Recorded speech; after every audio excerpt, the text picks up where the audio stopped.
welcome to the Excel Still More podcast. I am your host, Chris Emerson, and we are here to talk about tips and strategies that you can employ to deepen your faith, improve your relationships, and just get the most out of your life.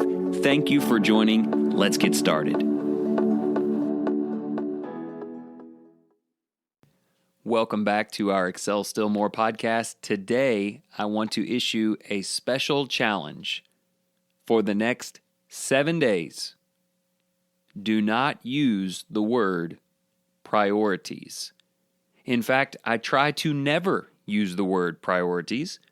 Did you know that before 1940, that word didn't even really exist?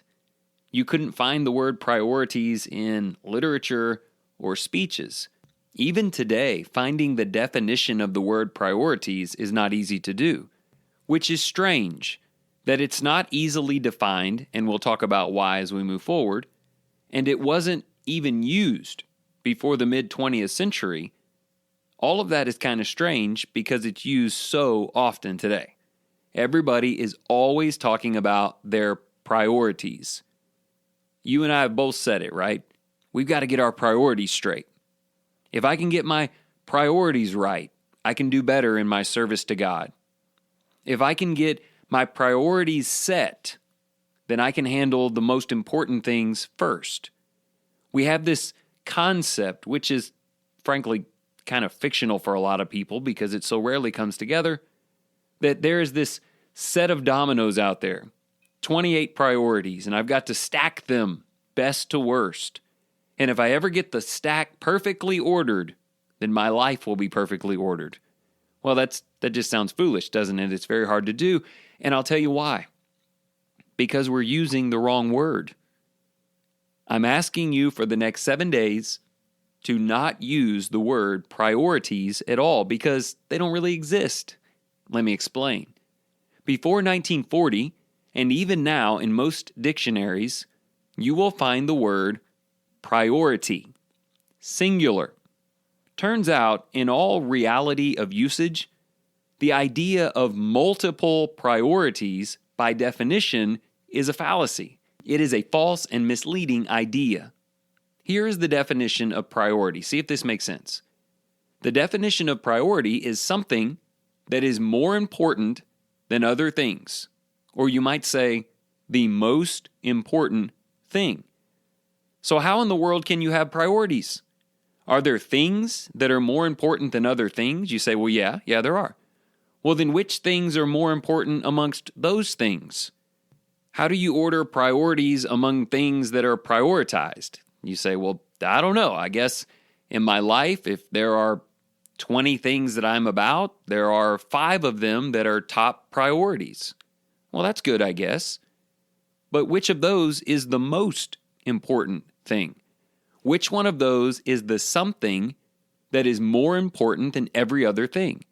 Now, when you get where I'm going with this today, and you're able to apply it as the Bible instructs us to, it's actually going to simplify things dramatically. Because when we have to pick out different priorities, things that are more important than other things, and then order those things, and then allow those things to fight amongst themselves to see what the one thing is, every day is going to be a mess. There'll be no predictability. It reminds me very much, and probably you as well, of what Jesus said in Matthew chapter 6. He said, a man cannot have 2 masters. In other words, priorities. There can't be multiple most important things. It's not possible. And he's, of course, referring to God versus worldliness or material things in that text. He said, look, if you try to say they are amongst my most important things, what happens when they conflict with one another? Well, we've seen what happens. A lot of inconsistency, disappointment, and confusion. But when we understand that the word priorities probably shouldn't even exist, and we understand what it means to set our priority, now there's a word, to decide our one thing more important than every other thing, making sure that every other thing serves it. I'm here to tell you that's going to simplify your life in a marvelous way. We did an episode some time ago called The One Thing. This is very similar to that. In episode 10, I think it was, the idea is in any situation, you decide the one thing that's more important than every other thing.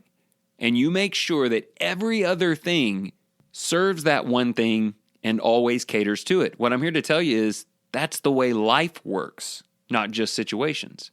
Now, before we get into what that looks like and how it will have an effect on your life, let me give you an example.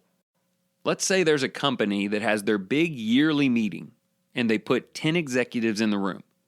The purpose? To lay out our top 5 priorities. Okay, you see what I did there? 5 things that are more important than every other thing.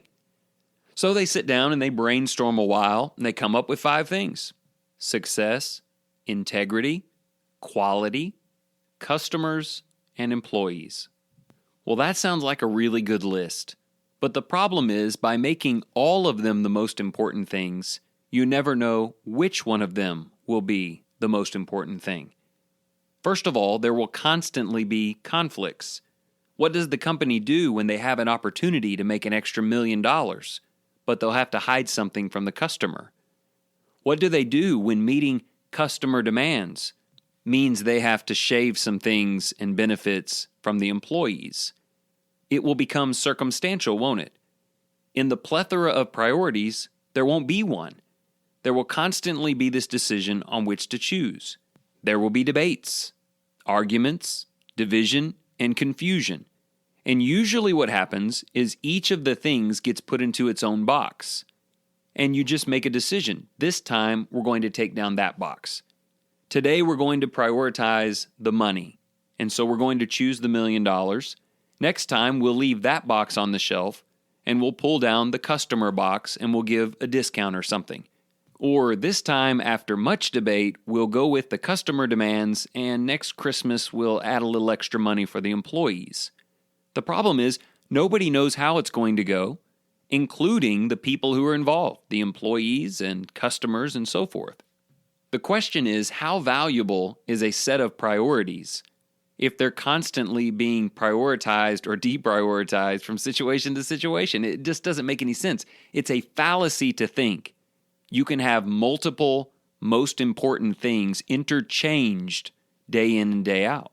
Okay, let's do this again, but this time let's do it right. The same board meeting, the same 10 people, the same 5 words on the board: success, integrity, quality, customers, and employees. And they say, we are not leaving this room until we decide our priority, the one thing that matters most, the thing that every other thing will always have to answer to. And so they have a discussion. It's a big decision after all, because everything matters to them that's on the board, but they come away with a unified agreement. We choose integrity. This is who we are, and this is what defines us. Now, underneath that, they write the word success. We will choose success as long as it maintains our integrity. We will pursue quality. We will serve customers. We will honor employees. Only when, and always when, it honors the integrity of who we are. Let me ask you something. Does that make it simple? Well, it doesn't mean it'll be easy to do the right thing, but it means it will be easy to figure out what the right thing is. It is the thing that in no way violates integrity. Let me give you a real-world example. In 1982, Johnson & Johnson faced a crisis within their company. 7 deaths were reported from Tylenol bottles in Chicago, Illinois. The company, Johnson & Johnson, produced that product. Turns out, they found out later those bottles had been tampered with. But what should the board of directors do? Well, according to the idea of priorities, they've got a lot of options. Maybe we make it about the customer. Maybe we make it about money. Maybe we make it about what keeps the employees going. Who knows? But that was not the way they had ordered or structured their business. In a 1942, this is 40 years earlier, in a 1942 mission statement, there was a record with 2 simple words at the top: customers first. That was it. It wasn't, here are all the things that matter most to us. You can't have things matter most. Something has to matter most. What's your priority? They stated it. So there really wasn't much debate, was there? I'm sure it wasn't easy to do, but it was easy to know what to do. They recalled all bottles, costing them $100 million, and the stock price and shareholder happiness plummeted. But they honored their priority, and they did the right thing. So, let's talk about what this means for you. If I ask you on a sheet of paper to list the 5 things most important to you, or maybe if you didn't know where I was going with this, it just said, list your top 5 priorities. What would that list look like? For a lot of us, it may be something like this: faith, family, brethren, myself, and my job. I don't know. Yours may be something different. I'm just giving you a rough list. You would say, these are all very important to me. And if I said, okay, but which one is most important to you of those 5? You would probably say faith, or you might say sometimes it's family, or you might say, well, I'd like to say faith and family, but the truth is sometimes my job has to come first. What a confusing, inconsistent, and unnecessarily difficult way to live. You've got all these decisions to make. There's this conflict within you, this balancing act. And in all of that, we just kind of rarely get that right. So before we look at a different way to order that, and really something I want you to think about all throughout the next 7 days, just remember what Jesus said in Matthew chapter 6. He said, don't do this. Don't have priorities. He said in that verse, you cannot have multiple masters. You've got to decide which one is always above the rest, and then you'll figure out the rest. I think everybody listening knows Matthew chapter 6, verse 33. You could probably recite it. Seek ye first his kingdom and his righteousness. We've got people out there who put righteousness, their family, their friendships, their job, it's all just kind of up there at the top. Jesus didn't say that. He said, seek ye first the Father's kingdom and the righteousness of the Father, and all these other things, they'll work themselves out. So what if you threw out the idea of priorities, and you maybe were even so bold as to go home to your family and sit them down tonight and say, okay, I need to tell you something. You are not my priority. They'd say, whoa, wait a minute. What do you mean? Don't we matter to you? And you would say, you matter to me incredibly. You're very important to me, and I love you very much. But you are not my priority. I can only have one most important thing. And by making that the most important thing, it will help me know how to serve and love you. That most important thing is Jesus. He is my priority. He is the something, or in this case, the someone who is more important than everything else. To quote the passage in Colossians, and I would encourage you to do some study in Colossians about everything I'm going to share with you in these last few minutes. In Colossians chapter 1 and verse 18, the Bible says this, He is also head of the body, the church, and he is the beginning, the firstborn from the dead, so that he himself will come to have first place in everything. For the Christian, Jesus is the priority. He is the defeater of death. He is number one. And just like in that board meeting, everything else has to go underneath his name. And any attention given to any of those other things has to first and foremost bring honor to him. And I'll tell you how I know we're on the right track with this. If you go read Colossians chapter 3, you'll know. In Colossians chapter 3, there are references to all the other things, very important things, just not the priority. There is reference in chapter 3 to the family. Wives, verse 18, be subject to your husbands, but check this out, as is fitting in the Lord. Children, obey your parents in all things. Why? Because it is well-pleasing to the Lord. However, a husband serves a wife a husband or parent to children, how that's supposed to go, what that's supposed to look like. It's not some grab bag where today maybe it's the right thing with God, maybe it's not. I don't live like that. All of it fits under my allegiance to Jesus. I know exactly what kind of husband to be, no matter what's going on in my home, because I only have one priority. He goes on to talk about brethren in this text. That was on our list of potential 5. In verses 6 through 14, he talks about how much we love them. He talks about a heart of compassion and kindness and humility and gentleness. How will I treat my brethren? Well, usually it just kind of depends on where they are on the priorities list today. But I'm not living like that. Brethren are not on my priorities list. Jesus is my priority list. And so, as a servant of Jesus, I will always use compassion, verse 12, kindness and humility, and on when I deal with brethren. Self, that was one of the options on your list of priorities. How you live your life. It's in this chapter as well.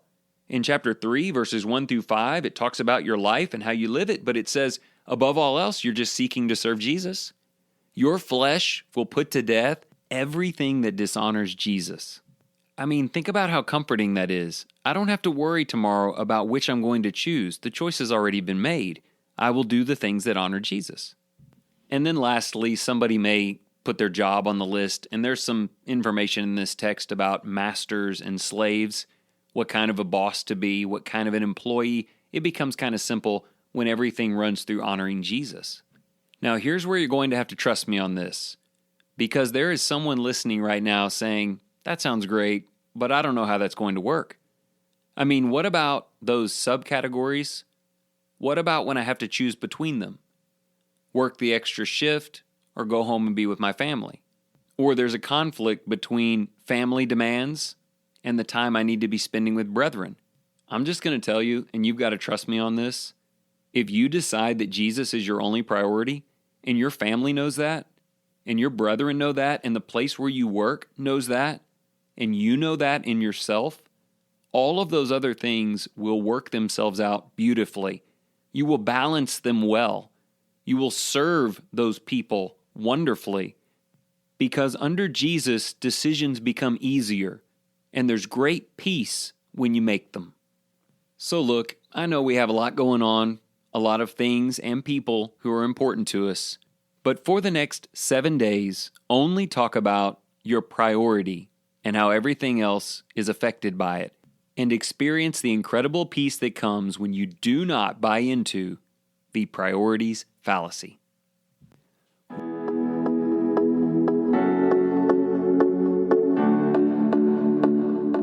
Thank you so much for listening today. We encourage you to check out the website excelstillmore.life, where you can subscribe to emails, order the 3-month journal, or check out past episodes.